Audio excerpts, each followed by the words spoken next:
And thanks so much for coming. I know it's the last session of the day, and I know how it gets at conferences, so I appreciate it.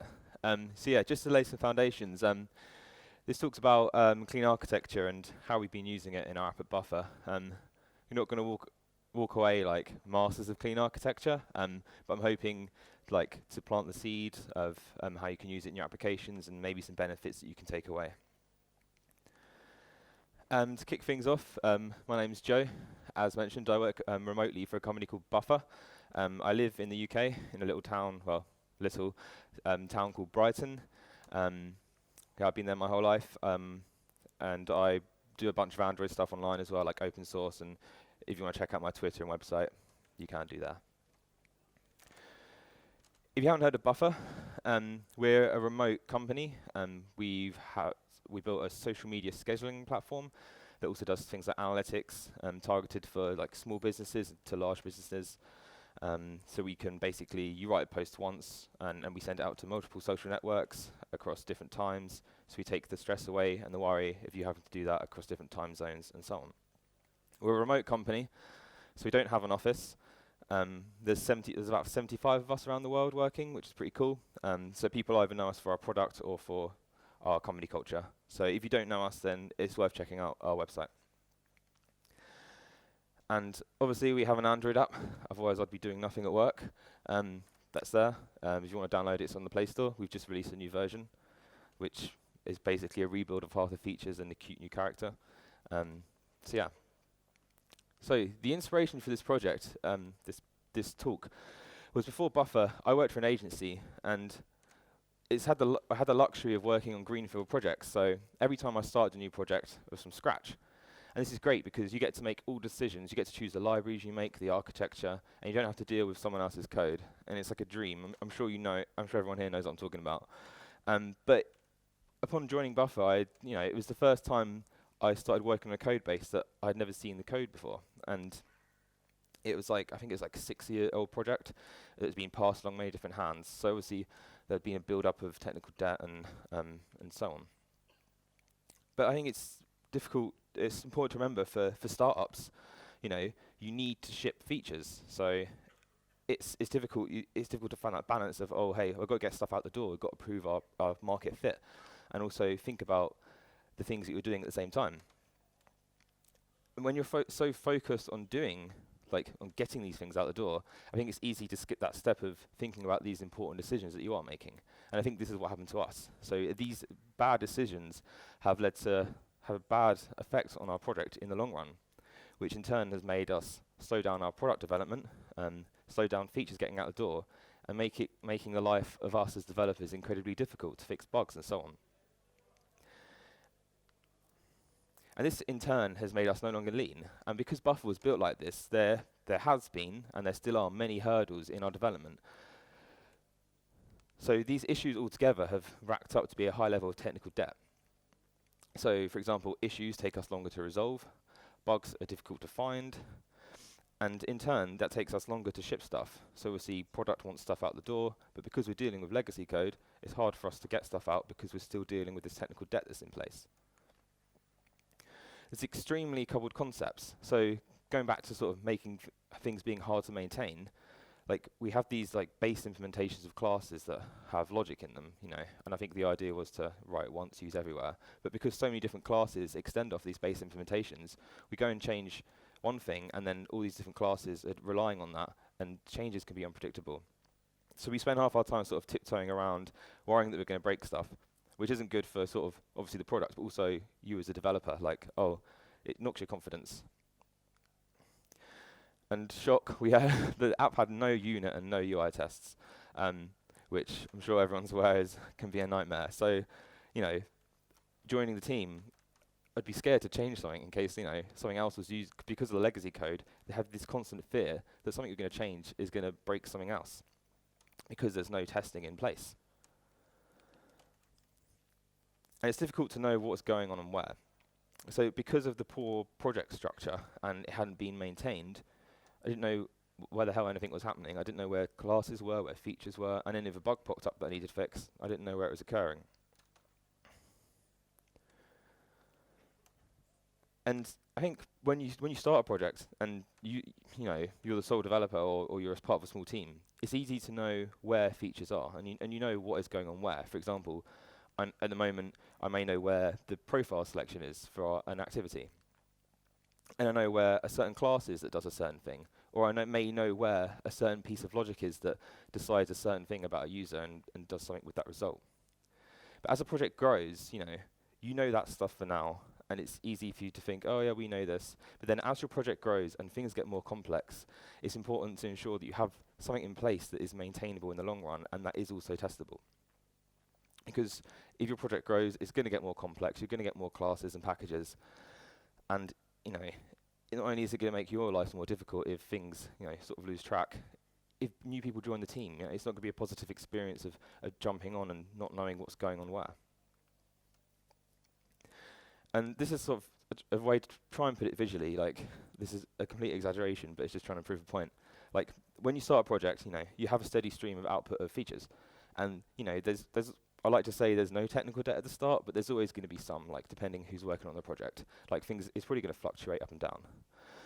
But if this technical debt isn't sort of, alleviated at the time, things can, exaggeration, things can get worse. And this technical debt builds up. So if people are working on it and there's bad practice and those bad practices are followed and corners are cut, and people don't know what code's doing what, so they're reusing code that has the technical debt, then this is in turn, this debt is going to rise and your output is going to slow at the same time. And like I said, we are at that point where our output was quite slow because of this debt we're dealing with. And I like to think, not to preach, but I like to think, coding with empathy and being mindful of the consequences of the code that you write. It's not just about the now. I think it's about the years to come, however long your product is, maybe 5 years in time. Like, do you want developers' lives to be a hell? Like, if you've joined a project and you've had a bad time, you don't want someone else to go through that same experience. Like, say if you hire a junior or something, and then it's difficult for them to join on board. And that's where we come to Buffer for Android, and this is the exact position that we are in. So this isn't to say these decisions, it's not putting the blame on anyone. It's these decisions were made for a reason. Obviously, like I said about shipping features and getting stuff out the door, these decisions were made for impact.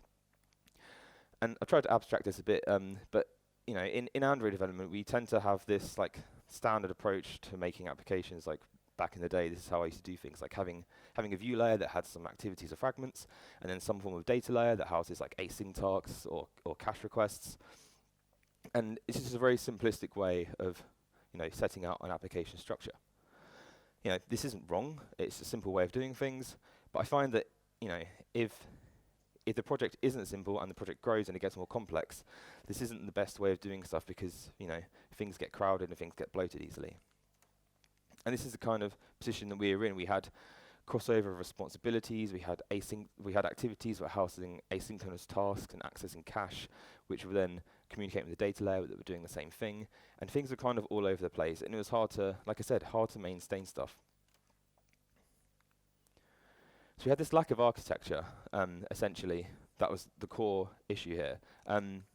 So, we didn't know where stuff was, we didn't know where stuff should go, and we didn't know what was going on where. So if you're adding to this architecture, it's difficult to build on top of the application without also making a mess at the same time. I think that's how we got to this position that it was in.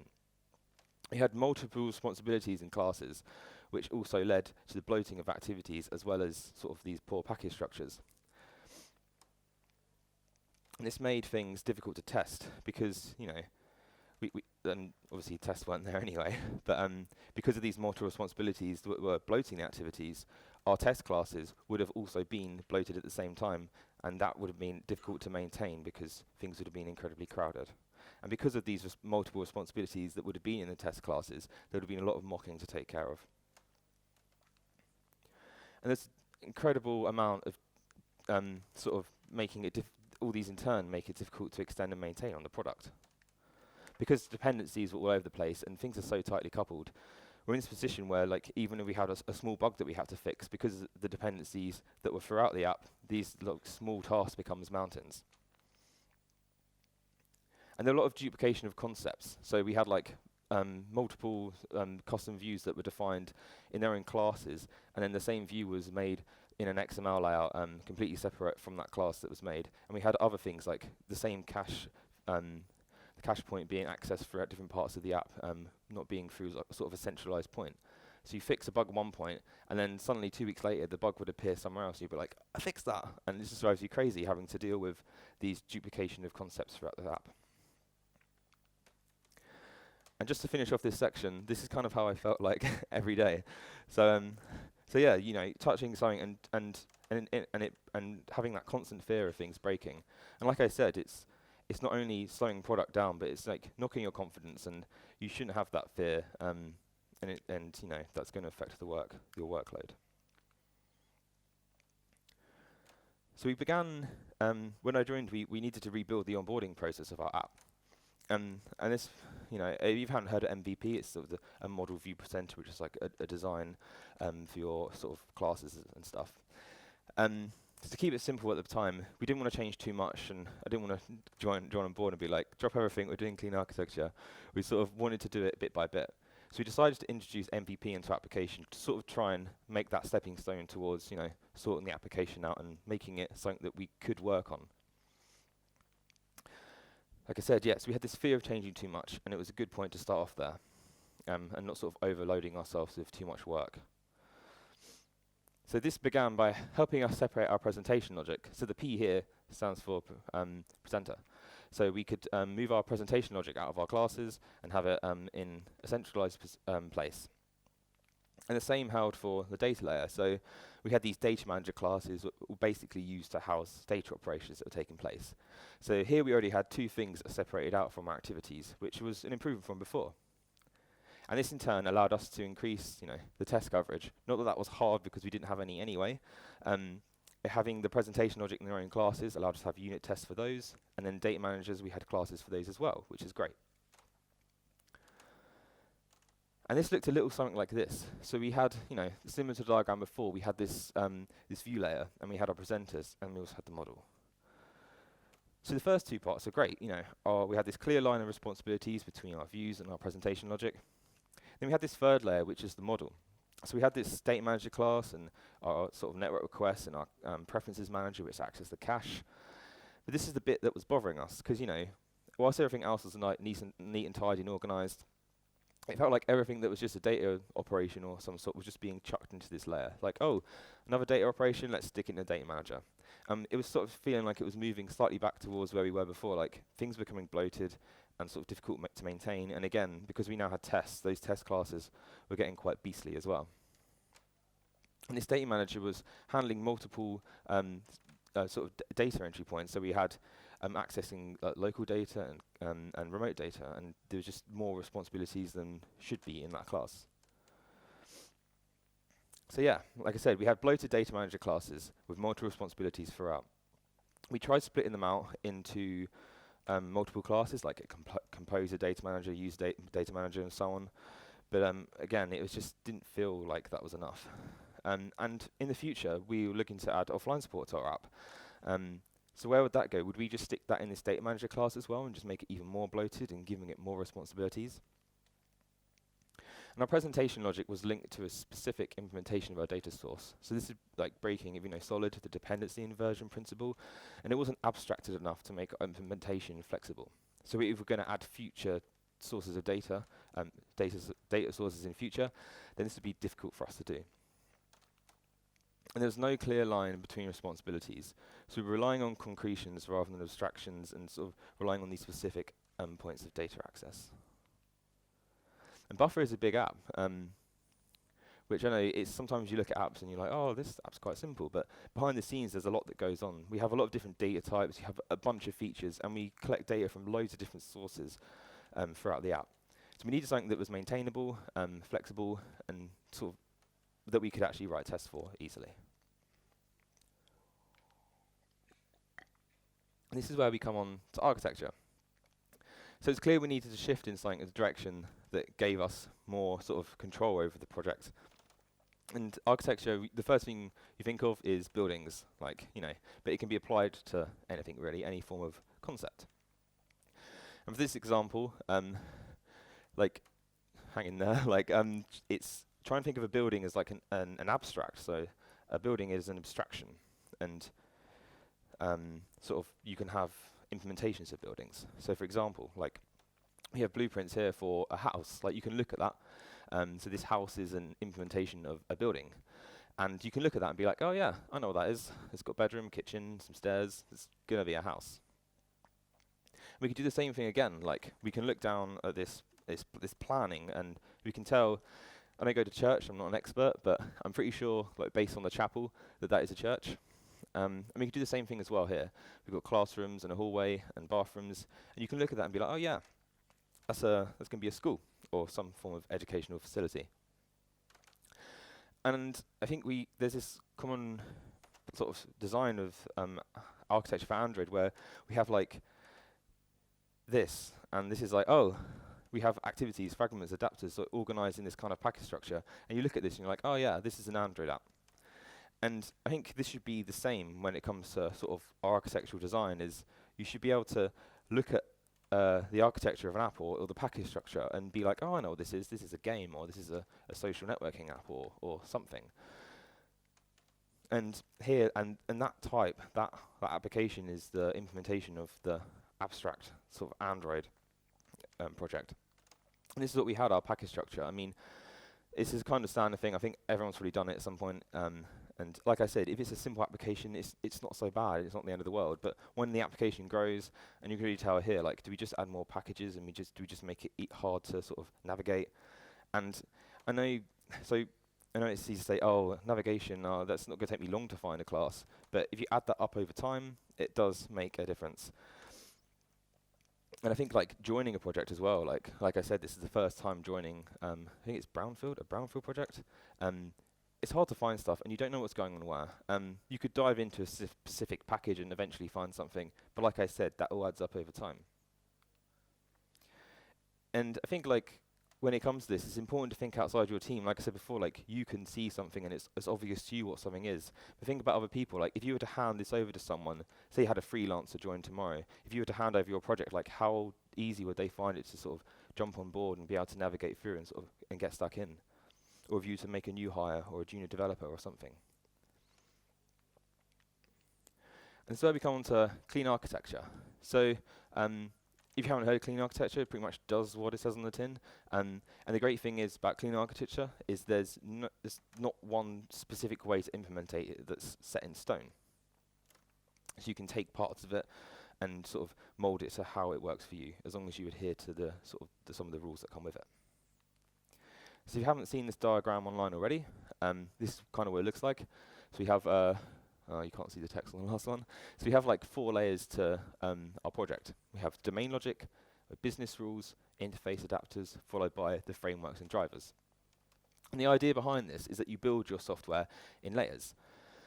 And the data flows through that layer, sort of layer by layer. And you can see here on this point here that we have this dependencies point inwards. So this means that none of the inside layers know anything about the layers outside it. So for example here, this inner layer knows nothing about this layer 2, 3 or 4, and layer 3 knows about layer 2 and 1, but doesn't know anything about the layer outside of it.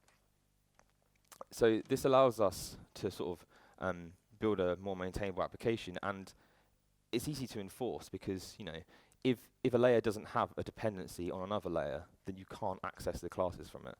So for your team, it's going to be hard to sort of to break the rules to do with it.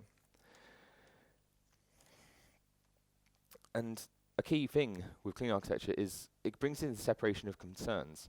So we have our entities, use cases, presenters, and UI, and these are designed to be sort of separated from each other. And you know, you could interchange them. You could take out, say for example, if Android disappeared in 2 months' time, and these 3 inner layers were just sort of separated from the UI.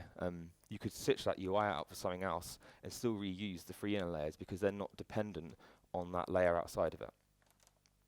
And this allows us to build an application that is, you know, with reusable components, independent of any framework, and is also exchangeable.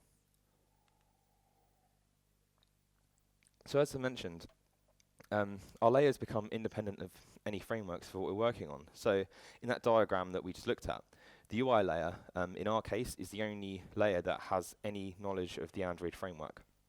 All the layers inside of it, like the presentation logic, the use cases, and the entities, are completely core Java, so they don't know anything about the Android framework. The code becomes more testable. Because we've got much more focused classes inside of our layers, we can easily test our code, have more focused test classes, smaller test classes, and making them more maintainable. Our inner layers become completely independent of any user interface. Not only are they independent of any framework, but we can start building and focusing on our core, like business logic and presentation logic, before we even need to touch an activity or touch some form of view.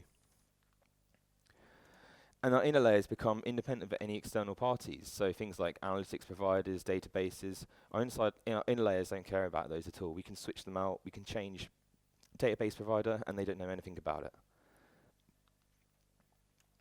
And with this, this is one of the things that some people don't like about clean architecture, and one of the things that you don't have to adhere to is that each layer has its own version of sort of the data model that you're dealing with. So that entity layer that we looked at before in the middle, that is what defines your sort of enterprise business rules.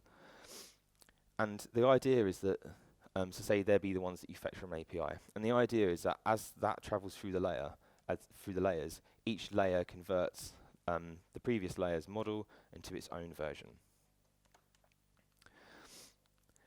So this is because it basically removes the dependency on any other sort of layers. So if you were to switch out a layer in future and you were relying on one model from the inside layer, then that would be incredibly pain if you then had to go through all of your layers and then update them to adhere to some new model. And the way this is done is you have a mapper classes in each of the layers. So as you pass models through, you'll have some form of mapper class that maps one model to another model. And this looks something like this. So I'd have model A, which would get mapped by this mapper class here to the next model, and so on and so forth as you work through the layers. Something people do here is like they map through the first 3 layers, and then when it comes to the user interface and presentation logic, they just share the model because models aren't going to change much between there. And another point behind this is that sometimes you might need to cache more data than you display to the user. So if you pass sort of a model from the data layer to the UI layer, then you might not need to map all of the properties to that model. So going back to this diagram, we're just going to take a quick stroll through each of the layers just to see what we have inside of them and how that can apply to maybe your project.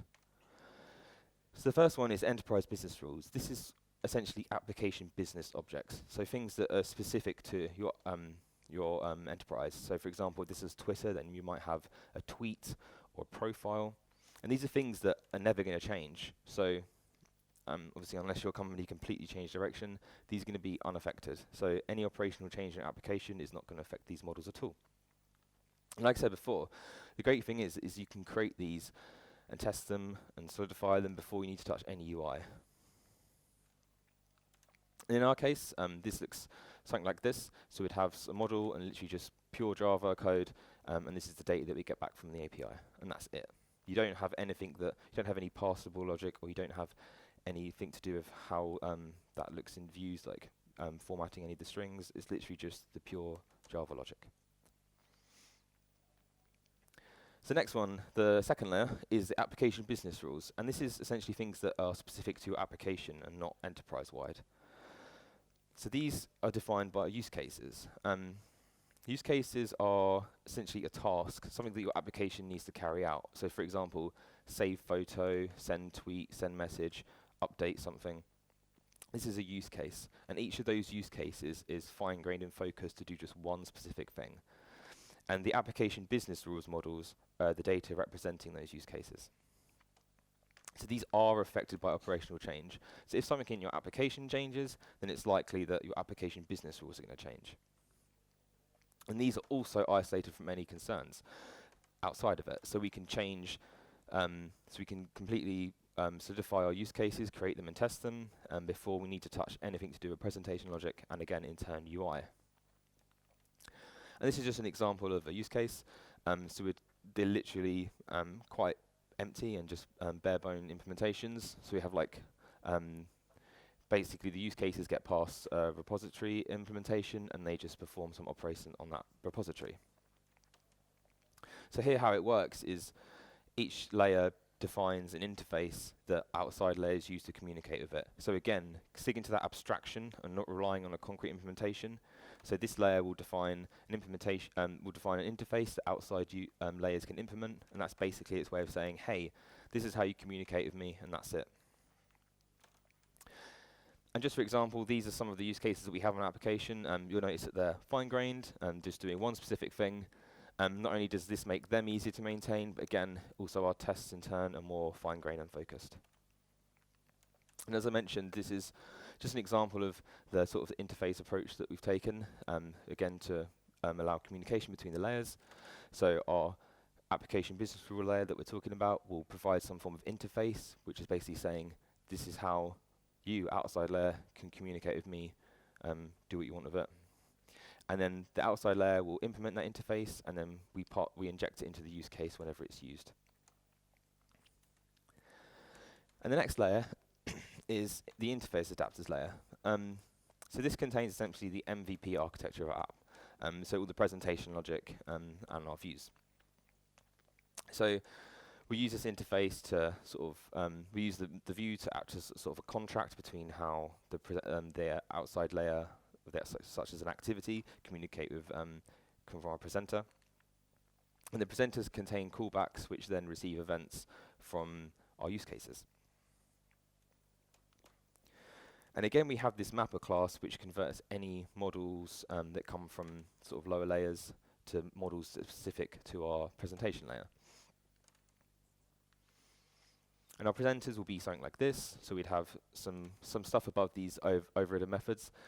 And then, because we're using RxJava, we essentially use a single observer which acts as our interface for receiving events from the other layers.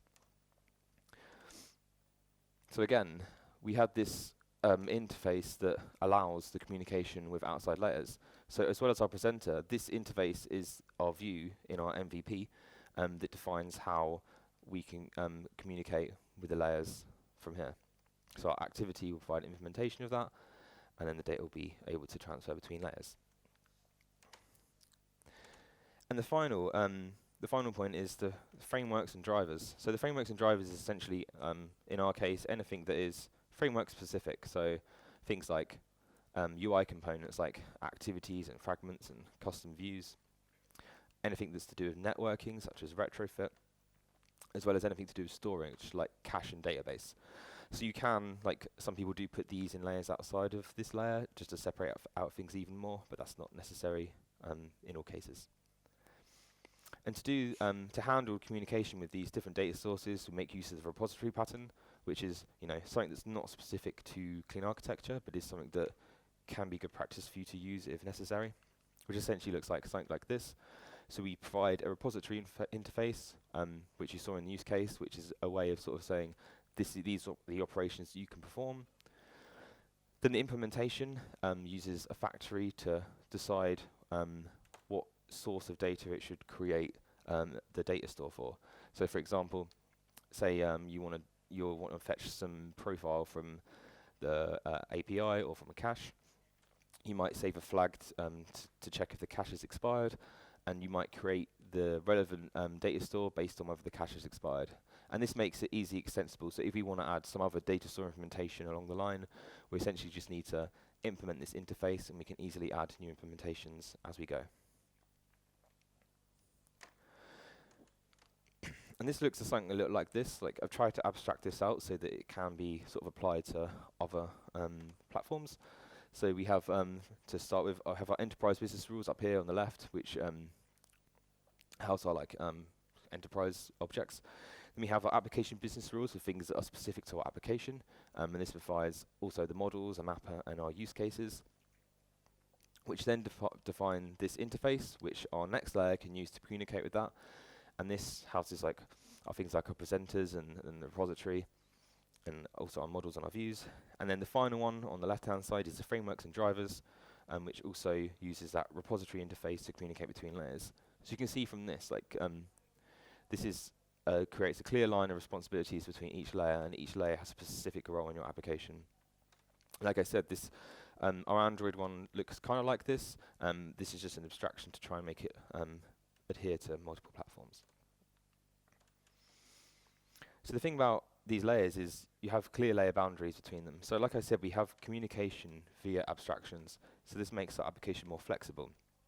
So like I said, if you want to switch out layers in the future or provide other implementations of things, it's incredibly easy for us to do so because we're relying on an abstraction. We haven't got to alter anything in the factories that are being used. We just need to create a new implementation. We have no direct name references in inner layers. So again, it's basically defining this is how you communicate with me, implement this, and then pass it in. You're not passing in like a concrete implementation of anything. And this layer is provided by an inner interface. So again, our layers are defining the rules for communication, and they're in control of themselves, and there's no outside entities that are in control of them. And this is also known as the dependency inversion principle. Another good point about clean architecture is we're not limited to these layers as such. So whilst the standard example is 4 layers, like if you want to take away one of those layers, for example, a popular one is getting rid of the enterprise business rules in the center and merging that in with the second layer, because if you've just got one app and you're never going to have multiple reuse there, you might just use it into one layer. Or you could go the other way and have 6 layers or 8 layers, or that's probably never going to happen, but you're not limited to this specific implementation of clean architecture. Like I said, one of the great advantages of this is test coverage. We're still working towards high test coverage because obviously there's a lot of code that we need to refactor and rework. But in turn, we have much more focused test classes, and it's much easier to test stuff and test specific responsibilities because each class and each layer has their own responsibilities, and there's not multiple responsibilities flooding classes. And some of our learnings, so we've learned a lot from clean architecture so far. Like, we're still learning, and we're not masters, and we're probably still making mistakes. And I think that's important to note. Like, you're not going to get it right first time. Like, and I think that's what we realized. But some of the things we've learned, like, it has some great advantages. Like I just said, we have working towards a high percentage of test coverage, and everything we're creating now is incredibly easy to test. It's incredibly easy to get around the project and know where stuff's happening because of how it's structured. So we're not wasting time trying to work out where a bug's occurring or where a feature is, because we know exactly where stuff is. Even if it's something else someone has worked on, it's incredibly easy to find. It's easier to maintain, which ties off of the last point, because of the granularity and how focused things are and how the classes are defined. It's easy for us to find stuff and easier to work on it. It allows us to move faster. When we started this talk, we talked about technical debt and how it slowed us down. But with this approach, we're not racking up that technical debt anymore, and which is in turn allowing us to move faster and get features done. And yeah, we have much more focused classes, and in turn, much more focused test classes. Some more points is the separation of concerns let's talk about. These all tie into each other. Like, we have each layer has its own clear task, which not only increases maintainability, but it's also like ownership. So if you want that in your company, like, oh, this is the UI guy, or this is the guy who loads the backend stuff to do with data. Obviously, you don't want to create knowledge silos, but you can have increased ownership with the separation of layers. We could define, test, and stabilize anything outside of our UI before we even come to making an activity or a view. And again, this also ties in with ownership. Like, we're a 2-man team. If we want to say, oh, you do the backend stuff, you do the UI, I can hand my friend an interface and say, this is how you can communicate with me, and take care of the backend while the UI is being made using that interface. We're future-proofing implementations by the mention of the repository pattern, and that's something that isn't specific to clean architecture and something you can use in anything.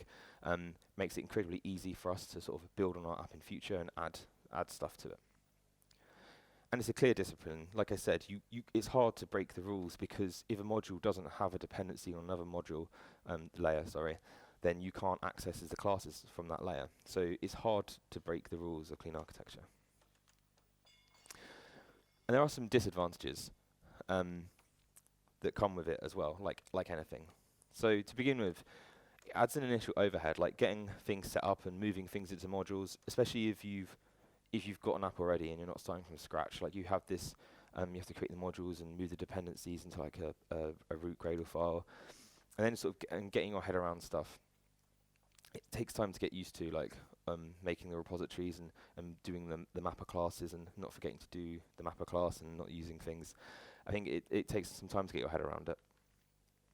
It can feel like overkill for some tasks. Like, for example, one of the things we find hard is saving things in preferences. Like, one of the things that we weren't sure about at first is, do we make use cases for this? Because this is only a local task. Like, do we, you want to do everything the same way and keep it consistent, but then in our eyes, that was kind of overkill, but we didn't want to sort of break the consistency in application. And which is in turn, difficult to make decisions on what you do. Like, should we do that, or can we not? Can we just access the cache from somewhere else? And again, the key point is the conversion of models between layers. Like, that's one of the main things that people don't do in clean architecture, just because, I don't know for sure. I haven't done any sort of analysis on it, but you could add initial overheads, sort of converting models repeatedly between layers. And whilst our app isn't ready to open source just yet, I think it's in the pipeline, but I'm working on an open source project, which is like an esports client that is done in exactly the same way that we're doing clean architecture in our app, so that I can share with people how we're doing things. It was meant to be done in February. It's not done yet, so maybe it will be done sometime by the end of the year. So it will be up on my GitHub shortly.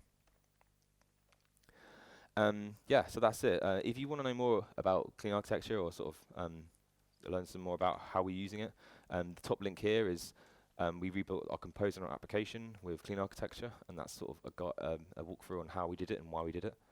And Google have a great repository on sort of some architecture blueprints, which is a great thing to follow. And then the guy behind clean architecture, again, it's nothing new. It's quite old. He has a book on clean architecture, and it's pretty big. So make sure you set aside some time if you do decide to buy it. But yeah, that's it from me. I think we've got time for a few questions if anyone wants to ask anything.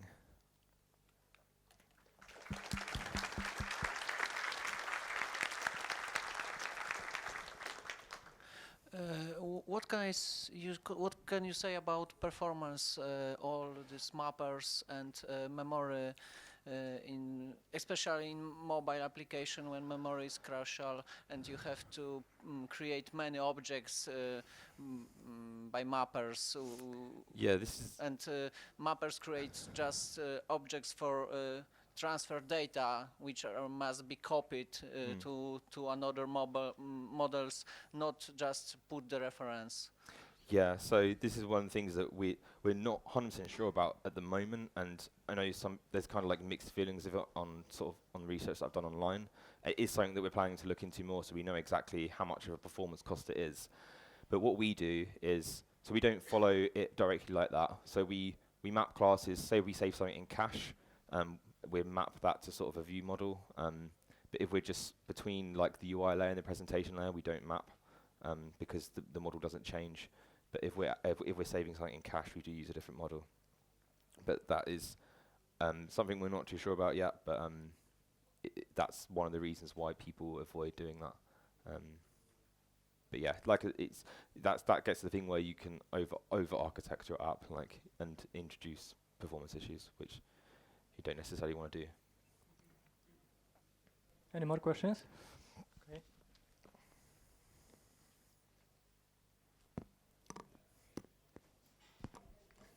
Hi, thanks for the talk. Sorry, maybe I didn't get it, but what about the layers and Gradle modules? Do you have every single layer in a separated Gradle module? And so how do you struggle with? Do you struggle actually with dependencies of those modules, variants, flavors, and so on on Android? So we don't use flavors as such, but so we do have things in separate modules. But some people just have it in the same module and have it in different packages. But the way we've done it is we've got it in different modules, and we've got a root Gradle file that sort of defines the dependency versions and the dependencies, and then each module has its own Gradle file, which sort of just accesses that root Gradle file. Anyone next? Hi, first of all, thanks for a great talk. Secondly, there's one thing I'm wondering about.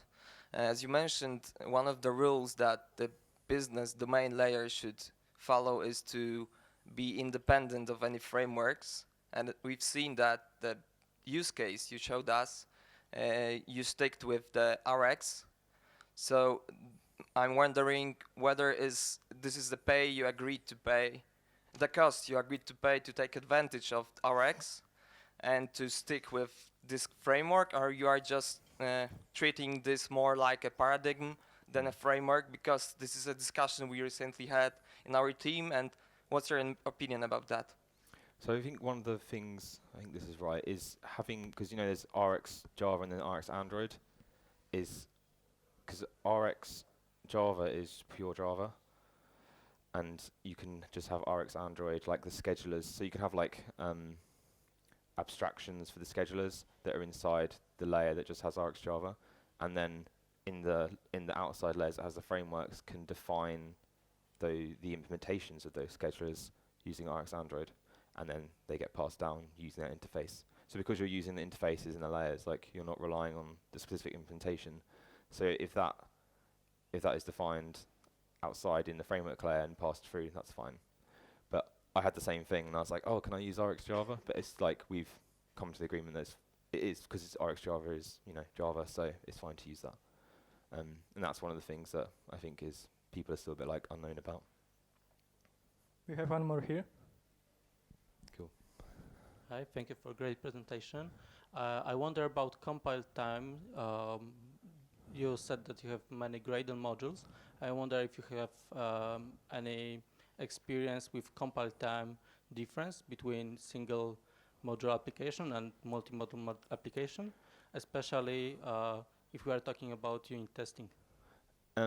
Not noticeably, like because so for unit tests, like if we're just building locally, obviously we're just building the app.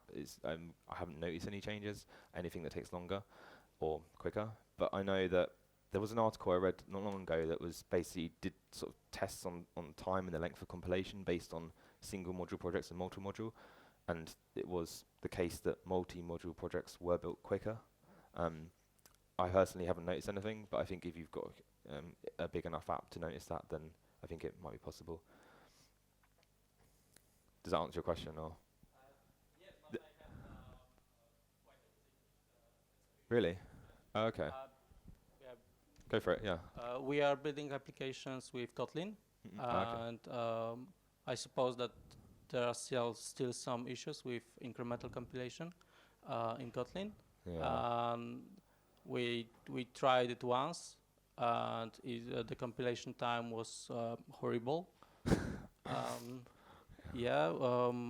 I recently had one huge application with multi-module in pure Java, and we also experienced really big compilation times, and so. Interesting. Yeah, we haven't noticed anything. Yeah, it's definitely something to keep an eye on. I know. Yeah, I'll try to dig out that article. But I remember there was some speed tests run, and some people said that they were experiencing faster builds. But yeah, thanks for that. Hi, I have a question. If Buffer's iOS team also moved to clean architecture, if so, did you notice any improvement in cooperation between iOS and Android teams, as clean architecture on both platforms is quite similar? So they don't. I get asked this every time. They don't have it yet. I'm not sure if it's something they are going to do. I know they're also going to go through the same thing of rebuilding the composer for their app, and I am talking to one of the guys on the team about how we use clean architecture. So it might be something they're considering, but I'm not sure if it's something they're going to do. It would be cool if so to have that sort of similarity between platforms and the way we're working. But yeah, I'm not sure. It would definitely work, and I think it would definitely help if both teams are doing the same thing. Okay, anyone else? So thank you very much for an awesome talk. Cool. And give a round of applause. Cool.